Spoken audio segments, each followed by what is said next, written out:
Enggak terdengar. Kita bertahun-tahun kenal Al-Habib Ali Al-Masyhur, belasan tahun, berpuluh-puluh tahun kenal dengan beliau, lebih dari 20 tahun kita kenal dengan beliau. Enggak pernah kita mendengar kata-kata buruk keluar dari mulutnya. Enggak pernah mendengar gosip keluar dari mulutnya. Enggak pernah mendengar cacian keluar dari mulutnya atau provokasi. Ngajarin orang untuk saling mendengki. Kerjaannya Habib Masyhur, dengar ada orang berselisih, didamaikan. Kita tahu Habib Masyhur kerjaannya ngajar, sholatin jenazah, mandinya, bukan cuma itu. Ada orang berkelahi, putus silaturahmi, beliau yang mendamaikan. Antara ashabul magamat, antara gabail, beliau turun tangan untuk ngakurin orang, mendamaikan orang. Bahkan sampai berkorban, bukan cuma berkorban harta, berkorban dirinya jadi sasaran cacian dan makian orang lain. أنا مشغول بلا إله. Guru kami Al-Allamah Al-Arif Billah Al-Habib Ali Al-Masyhur bin Muhammad bin Salim bin Hafidh Ibn Syekh Habib Bakar bin Salim. Mudah-mudahan Allah Ta'ala mengangkat derajat beliau. Dan beliau adalah orang yang berlebaran sejati. Kenapa? Meninggalnya pas lebaran. Jadi begitu lebaran, hari Id, keesokan harinya beliau meninggal dunia. Id masih sempat sholat Id. Waktu itu sholat Idnya di Darul Mustafa.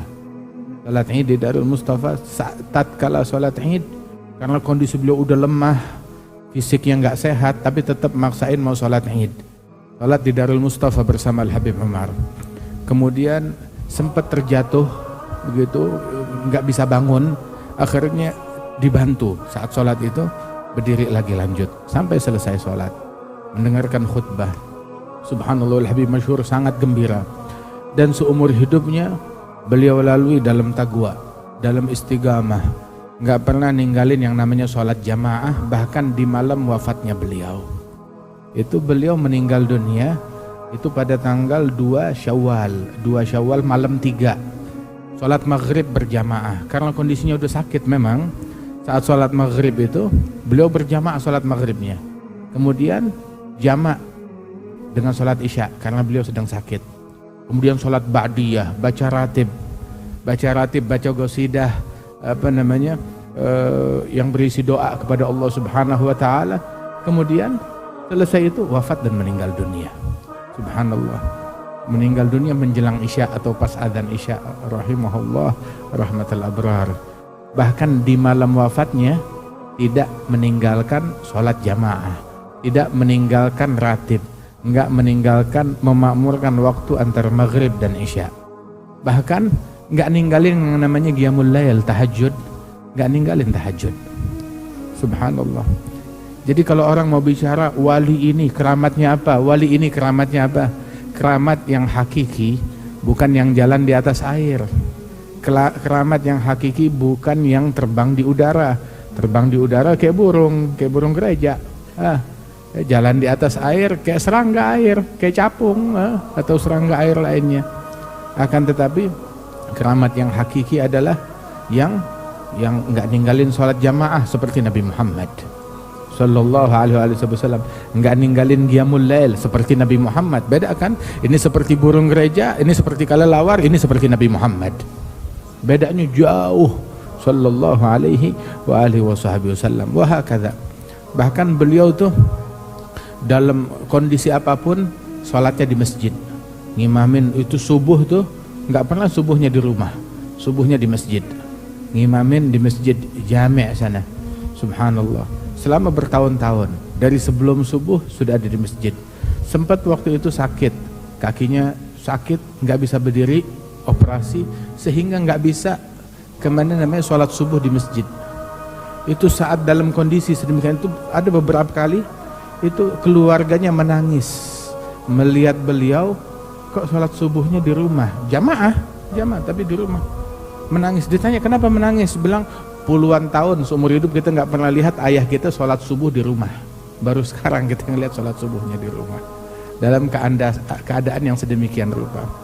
Beliau meninggal dunia dalam keadaan berpegang teguh dengan ajaran para salafus saleh, berpegang teguh dengan ajaran para ahlul bait, berpegang teguh dan menghidupkan berkhidmah untuk mensupport apa kegiatan yang biasa dilakukan oleh para salafnya dahulu. Khidmah untuk kota Tarim, khidmah untuk para salafus salih radhiyallahu anhum ajma'in, sehingga tuh semua tertib di kota Tarim itu berada di pundaknya beliau. Mulai dari pencatatan nasab, mulai dari pengaturan dakwah, mulai dari pengaturan ziarah Nabiullah Hud, mulai dari acara ziarah ini nisu Sya'ban, dan beragam bermacam-macam maulid di jami' di mana tempat itu semua beliau yang menata, beliau yang mengatur. Subhanallah. Hingga saat kala beliau meninggal dunia, itu kerjaan beliau itu didata sedemikian banyak ya, nggak bisa dipikul sama satu orang, sehingga diatur, oh ini tugas ini dipikul oleh fulan, pikul oleh fulan, ditata oleh Al-Habib Umar sedemikian rupa radhiyallahu anhum wa ardahum ajma'in. Tugas yang demikian berat, khidmah untuk Allah, khidmah untuk Rasulullah sallallahu alaihi wasallam. Kita mengenal beliau dari sejak kita kecil, ya, dari sejak usia muda kita membaca kitab. Itu dari kitab yang paling bawah sampai kitab yang paling atas, kita belajar membacanya di hadapan guru kami Syekhna Al-Habib Ali Al-Masyhur. Mulai dari kitab Risalatul Jami'ah, Risalatul Jami'ah karya Al-Imam Ahmad bin Zain Al-Habsyi. Kita belajarnya satu kitab itu kepada Al-Habib Masyhur bin Hafidh. Kemudian juga kita belajar kitab Zubad kepada Al-Habib Masyhur bin Hafidh. Kitab Syarah Yaqutun Nafis, Yaqutun Nafis kepada Al-Habib Masyhur bin Hafidh. Sampai kitab Minhaj kita belajar kepada beliau. Beliau waktu ngajarin kita kitab Minhaj, Minhajut Talibin, kita baca sampai khatam kepada Al-Habib Masyhur. Dari awal sampai khatam. Subhanallah, waktunya berkah. Dan beliau nggak pernah absen dari pengajaran tersebut. Mau panas, mau hujan, mau perang, mau mati lampu, ngajar ya ngajar udah. Nggak ada kendaraan, jalan kaki sekilo 2 kilometer untuk datang ke tempatnya, ke tempat kelasnya itu untuk ngajarin kita. Nggak ada mobil, dia jalan kaki, dia datang. Padahal kondisi kakinya itu udah payah. Usianya itu saat itu udah lebih di atas 60 tahun. Dalam kondisi yang udah sepuh, tapi tetap beliau hadir, beliau datang. Subhanallah. Dalam istiqamah mengingatkan kita akan hadisnya Nabi Muhammad SAW, itu sifatnya Rasulullah sebagaimana disebutkan kan, amaluhu dimah, amalnya Nabi Muhammad dimah. Tahu dimah? Yudum, istiqamah, langgeng. Kalau udah ngerjain satu amalan nggak ditinggalin, terus dikerjain. Itu hidupnya udah seperti apa namanya, kalah robot, lebih dari robot. Kalau robot masih ada errornya, handphone masih ada errornya. Ini Al-Habib Masyhur nggak ada errornya. Waktunya ziarah Zambal, mimpin ziarah. Waktunya hadrah, waktunya sholat, waktunya tahajud, waktunya daras, waktunya pengajian. Mau ada siapa, mau ada angin, badai, hujan. Kita sempat waktu datang di sana itu terjadi perang saudara. Baru datang berapa minggu, ya, terjadi perang saudara antara Yaman Utara dan Yaman Selatan. Terjadi peperangan, listrik tidak ada, bensin tidak ada, gas nggak ada, masaknya pun juga pakai kayu bakar. Sampai karena kita nggak terbiasa, nasi yang jadi itu setengah matang. Subhanallah. Lauk pun juga seadanya, alhamdulillah. Tapi pengajian tetap pengajian, tetap daras, tetap hadrah, nggak diputus sama sekali, nggak ada alasan apapun. Dalam kondisi apapun, tetap waktunya pengajian, waktunya sholat, waktunya jamaah, waktunya zikir, waktunya wirid, waktunya hadrah, beliau tetap melaksanakan itu semua.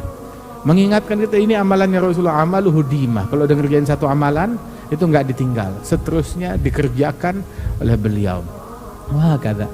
Kemudian juga di dalam keteguhan beliau mengingatkan kita akan hadisnya dari Hind bin Abi Halah yang menceritakan tentang Rasul sallallahu alaihi wasallam, kana amaluhu dimah la tarahu ghadiyan la tarahu illa ghadiyan aw raiha galil rahah mutawasil al-ahzan. Beliau sedikit istirahatnya, kemudian selalu sibuk, pagi kemana, siang kemana, sore kemana. Ini 24 jam makmur waktunya dengan ibadat yang luar biasa. Sehingga kalau orang ama wali nungguin keramatnya dia, kita tiap melihat Habib Masyhur itu keramatnya dia. Kerjaan beliau sehari-hari, nah itu keramatnya dia. Meniru jejak ayahnya, meniru jejak kakeknya.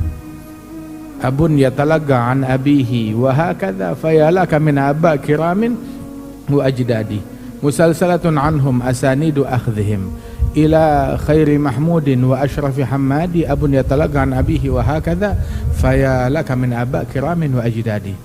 Itu diceritakan oleh Al-Habib Muhammad bin Abdullah Al-Haddar. Itu beliau bilang, saya waktu itu pernah datang ke Tarim setelah beliau belajar berguru, kemudian di akhir sempat berziarah di masanya Al-Habib Muhammad bin Salim bin Hafidh, abahnya Al-Habib masyhur. Itu waktu di masanya itu ikut mendampingi Habib Muhammad bin Salim bin Hafidh, abahnya Habib masyhur, pergi dari satu majelis ke majelis yang lain. Itu dalam satu hari 16 majelis, 16 pengajian, mulai dari hadrah, majelis, buka kitab di sini, buka kitab di situ, semuanya. Dan dalam 16 majelis tersebut waktunya padat, nggak luput. Di mana ada hadrah dia hadir, di mana ada jenazah meninggal dunia dia yang sholatin. Subhanallah, 16 majelis dalam sehari, waktunya makmur luar biasa. Dan ini Al-Habib masyhur sama seperti itu. Seperti itu, entah berapa banyak jenazah yang beliau sholatkan, entah berapa banyak jenazah yang beliau mandikan. Beliau memandikan jenazah, memandikan jenazah, mengkafankan jenazah. Kita belajar mandiin jenazah langsung dari Al-Habib masyhur. Belajar mengkafankan jenazah langsung dari beliau, teori dan praktek. Radhiyallahu anhu wa ardhah. Hadza Al-Habib masyhur bin Hafidh, ayah min ayatillah, luar biasa. Dan bersama itu semua tawadhu'nya sangat hebat. Nganggap dirinya itu bukan siapa-siapa. Dia bilang, saya nggak punya ilmu, saya nggak punya apa-apa, saya miskin dari segala kebaikan. Kemudian begitu beliau bilang, ini bukan i'tiraf, ini hakiki. Bukan i'tiraf, ya saya mengakui kekurangan saya, i'tiraf. Enggak, ini hakikat. Dia merasa yakin dirinya orang yang nggak punya kebaikan. Yakin dirinya orang yang nggak punya kebaikan, itu pendapatnya dia. Subhanallah. Dan memang seharusnya seperti ini. Itu Imam Syekh Abu Bakar bin Salim, beliau bilang, man nazara ila nafsihi bi'aini ridha nazarallah ilaihi bi'aini sakhat, wa man nazara ila nafsihi bi'aini sakhat nazarallah ilaihi bi'aini ridha. Orang yang memandang dirinya dengan pandangan murka, Allah pandang hamba tersebut dengan pandangan ridha. Orang yang memandang dirinya dengan pandangan ridha dan puas diri, Allah memandang orang tersebut, hamba itu dipandang dengan pandangan kebencian dan murka dari Allah Subhanahu wa taala. Hadzal Habib masyhur dengan segala kegiatan dan amalan yang luar biasa, menganggap dirinya saya nggak punya apa-apa. Nggak punya. Waktu belajar kitab Minhaj, kita belajar kitab Minhaj kepada beliau, dia bilang, udah, ini kitab Zubat kita udah selesai.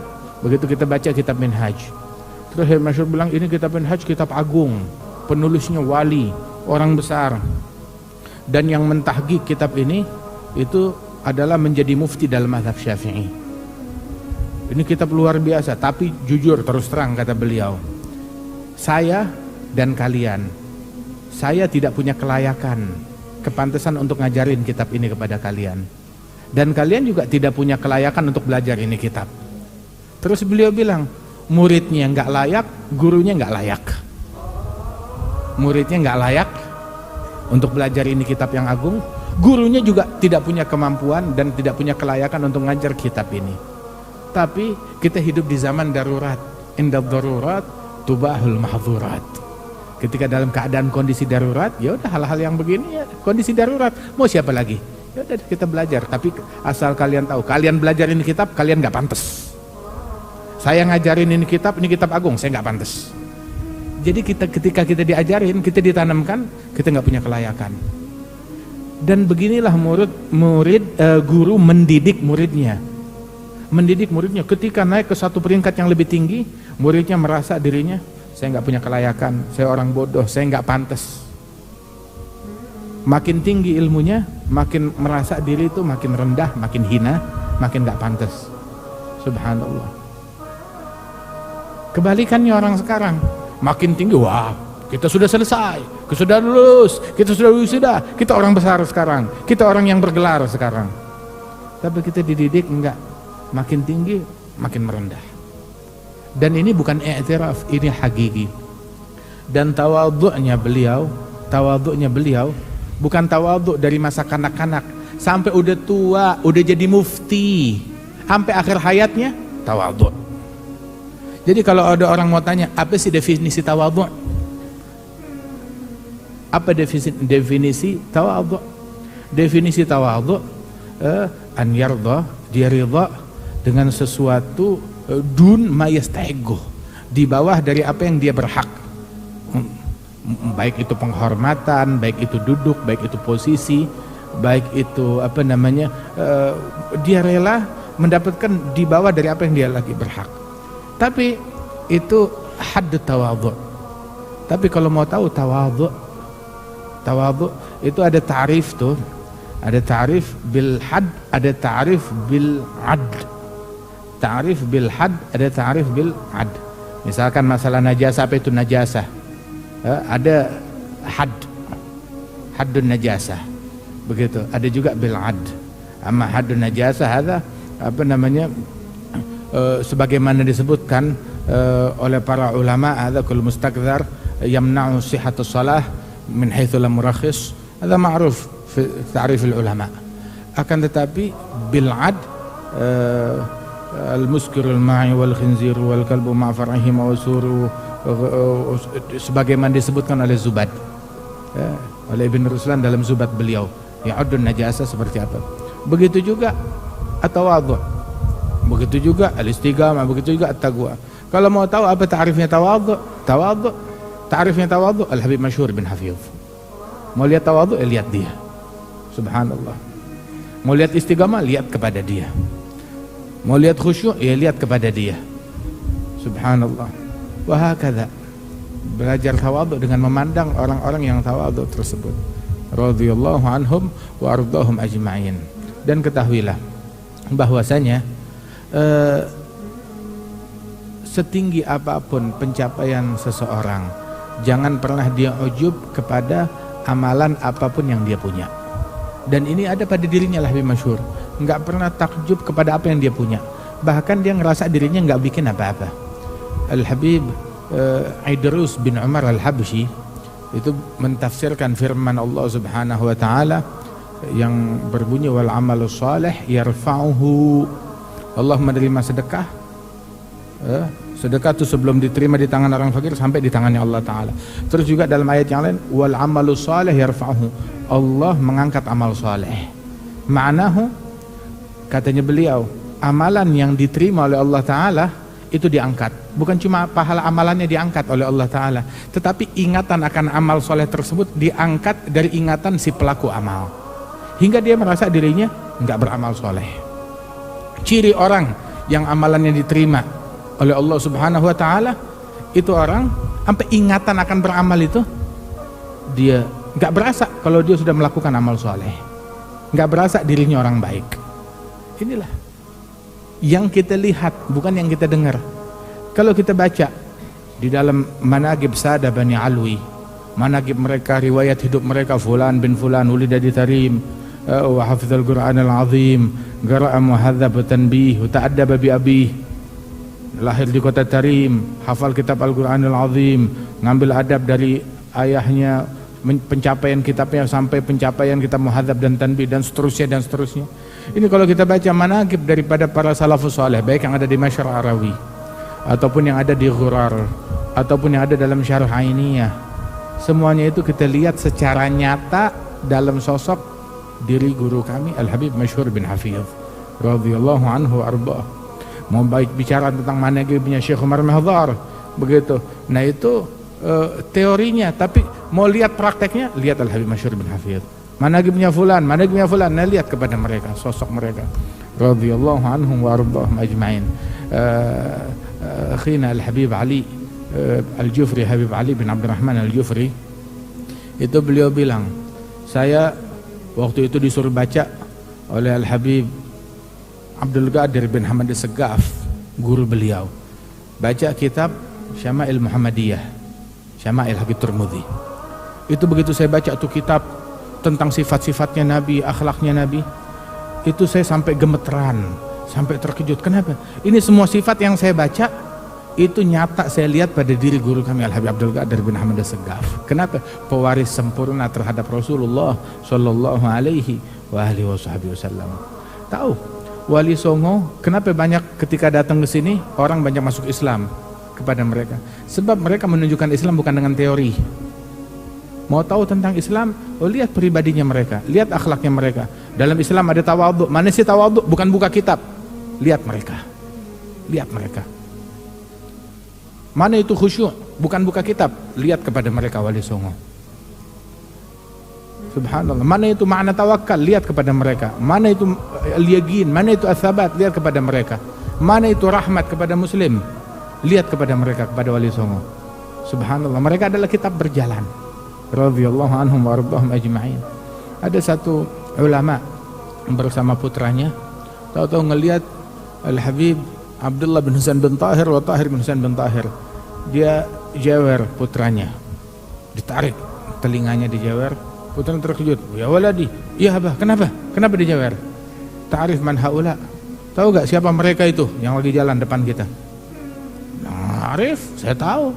Ada Abdullah bin Husain bin Tahir, wali imam Tahir bin Husain bin Tahir, wali besar. Sudah, diam ayahnya. Gak berapa lama dijewer lagi, telinga anaknya lebih keras lagi. Anaknya kenapa lagi? Tahu gak siapa mereka? Iya tahu, itu Abdullah bin Husain bin Tahir dan Tahir bin Husain bin Tahir. Gak lama dijewer lebih keras sampai ngejerit anaknya. Abah kenapa? Tahu gak siapa mereka? Bilang iya, itu Abdullah bin Husain bin Tahir dan Tahir bin Husain bin Tahir. Maka dia jawab, mereka itu yang kamu sebut Abdullah bin Husain bin Tahir dan Tahir bin Husain bin Tahir, keturunan Rasul sallallahu alaihi wasallam, mereka itu adalah haula ibadur rahman alladzina yamshuna 'alal ardi hauna wa idza khatabahumul jahiluna qalu salama walladzina yabituna li rabbihim sujada wa qiyama walladzina yaquluna rabbana asrif 'anna 'adzaba jahannama inna 'adzabaha kana gharama innaha sa'at mustaqarra wa muqama. Dibacain tuh sampai akhir surat sifat-sifat mereka. Mereka itu adalah orang-orang yang ibadur rahman. Ente mau lihat ibadur rahman begitu yang ada di dalam ayat Quran ini, nah itu sosoknya berjalan depan mata kita. Subhanallah. Dan itu semua kita saksikan pada diri guru-guru kita radhiyallahu anhum ajma'in. Orang ngomong banyak, teori banyak, apalagi zaman sekarang mau ngomong semaunya bisa. Atau orang gila pun juga dia bisa memposting dirinya atau diposting oleh orang gila lain untuk disebarkan. Yang menyebar kegilaan orang gila, yang mendengar kegilaan sama gilanya. Sampai kan dulu dibilang tuh, idza kana al-mutakallim majnun falyakun al-aqil sami'. Kalau pembicaranya gila, pendengarnya jadilah orang yang berakal. Bagaimana pendengar yang berakal kalau dengerin orang gila? Tinggal. Jangan dikasih speaker. Ada orang gila nyanyi, kasih speaker. Ente sama gilanya kayak dia. Orang gila bikin ulah, posting, sebarkan. Jangan berbagi kegilaan, kamu sama gilanya dengan dia. Jangan direspon. Ini dalam ayat tadi, idza khatabahumul jahilun qalu salama. Apabila ada orang gila bikin ulah, mencaci memaki, jangan dibalas cacian dengan makian. Qalu salama, salam, damai.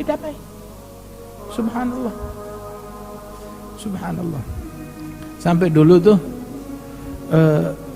Al-Habib masyhur, Masya Allah, beliau dengan segala istiqamahnya dapat tantangan, dapat makian, dapat cacian, dapat teror dari komunis, teror dari orang-orang yang gak demen sama beliau.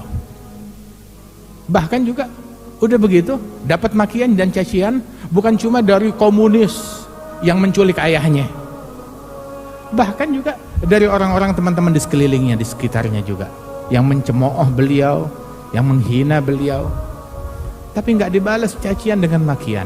Subhanallah. Nggak terdengar.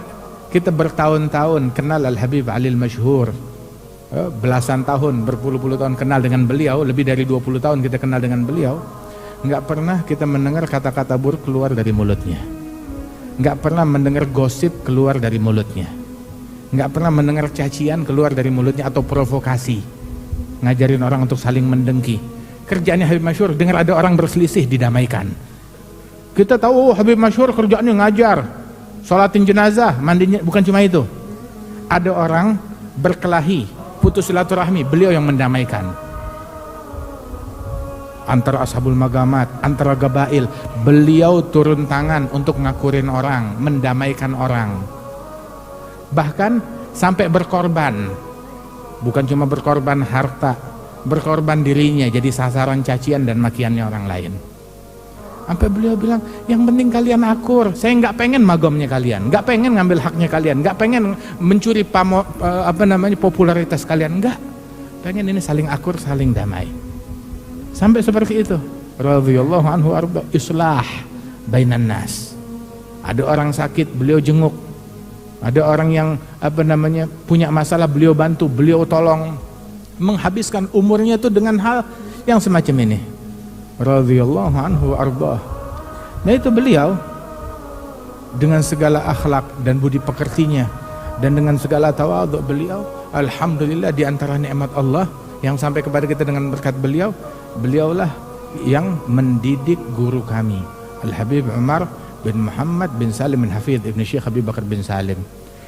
Al-Habib Umar itu waktu meninggal Al-Habib masyhur, beliau cerita dulu waktu Al-Habib Abdullah bin Muhammad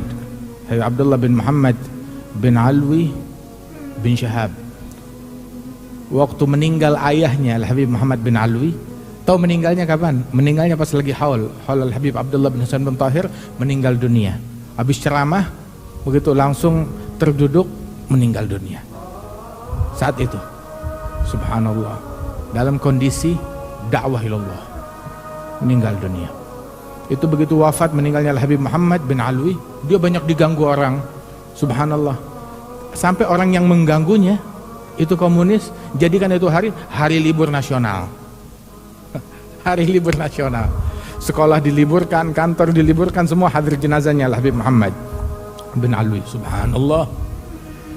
Kemudian Al-Habib Abdullah bicara ceramah, kita dulu tuh waktu kakek kami Al-Habib Alwi bin Syahab meninggal dunia, kita nggak terlalu berasa wafatnya beliau. Kenapa? Kita punya sosok ayah Al-Habib Muhammad bin Alwi. Tapi sekarang Al-Habib Muhammad meninggal dunia, baru sekarang kita berasa hari ini telah meninggal Al-Habib Alwi bin Syahab dengan wafatnya Al-Habib Muhammad. Terus Al-Habib Umar bilang, dan sekarang nih kita nih hadir jenazahnya Habib masyhur. Hari ini telah wafat dan meninggal dunia Al-Habib Muhammad bin Salim. Sebab waktu Habib Muhammad bin Salim wafat meninggal dunia diculik, ya terus terang ya kita masih punya sosok ayah di hadapan kita, Al-Habib Ali al-Masyhur ini. Begitu dia meninggal dunia, udah kita kehilangan kakak, kita kehilangan ayah, semuanya kita kehilangan. Radhiyallahu anhum wa ardahum ajma'in. Wa hakadha. Yang mana Al-Habib Umar ini, beliau adalah adiknya Al-Habib masyhur. Begitu juga anaknya Al-Habib masyhur, adik sekaligus anak Habib masyhur, kakaknya Habib Umar sekaligus ayahnya beliau. Subhanallah. Dan bagaimana Al-Habib masyhur bin Hafidh radhiyallahu anhu, beliau datang ke Indonesia lebih kurang tahun 2000 berapa datang ke sini, tahun 2000-an. Al-Walid waktu itu masih ada, ayah kami masih ada, Al-Habib Naufal datang ke rumah hadir haul Syekh Abu Bakar bin Salim. Kemudian beliau bilang ini haul mesti ada managib Syekh Abu Bakar. Beliau tulis managib Syekh Abu Bakar dari hafalannya, beliau tulis, Masya Allah. Terus beliau ini pelajaran yang rumit, yang sulit itu beliau ajarkan kepada kita itu sehingga menjadi demikian mudah dan simpel. Enggak mudah menyerah kepada murid, kepada santri. Pelajaran yang rumit sekelas Minhaj itu dibikin simpel seperti kayak kitab Safinatun Najah. Demikian simpel dipermudah oleh beliau. Subhanallah. Memiliki keahlian sedemikian rupa.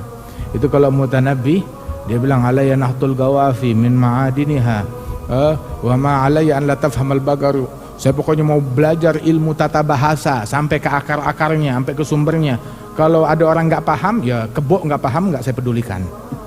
Yang nggak paham adalah kerbau. Ngapain saya ngurusin kerbau? Tapi katanya Al-Habib Abdullah bin Hasan bin Tahir, taraktul gawafi min ma'adiniha li'anna li qasdan an tafhamal bagaru. Saya tinggalkan tuh ilmu tata bahasa yang rumit. Kenapa? Sebab saya punya tujuan. Saya ingin kerbau pun faham dengan omongan saya. Dan itu yang kita saksikan pada diri guru kami Al-Habib Masyhur bin Hafidh. Hatta orang awam faham dengan penyampaian yang beliau berikan. Radhiyallahu anhu arba. Ala kulli hal, kalau kita mau bicara tentang manhaj mereka sampai pagi juga nggak bakalan selesai. Sebagaimana Al-Habib Ali mengatakan bahwasanya awsafuhum tu'jizul wasif, itu agak wasaf. Sifat-sifat mereka membuat orang yang mensifatkan kehabisan kata-kata untuk mensifatkannya. Maka intinya ikut di jalannya mereka, jangan menyimpang dari jalannya mereka. Mulai menempuh jalan mereka dari jangan tinggalin sholat jamaah, jangan tinggalkan qiyamul lail walaupun 15 menit sebelum subuh kita udah di atas sejadah. Mulailah menempuh di jalan mereka dengan jangan tinggalin duha walaupun 2 rakaat, witir walaupun 3 rakaat, Quran walaupun 2 lembar 3 lembar.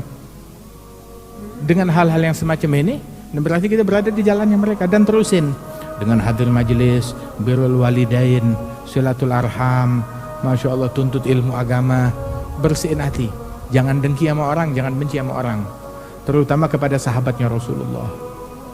Benci sama muslim biasa aja sial, celaka, apalagi kalau yang dia benci sahabatnya Nabi Muhammad ataupun keluarganya Nabi Muhammad sallallahu alaihi wasallam.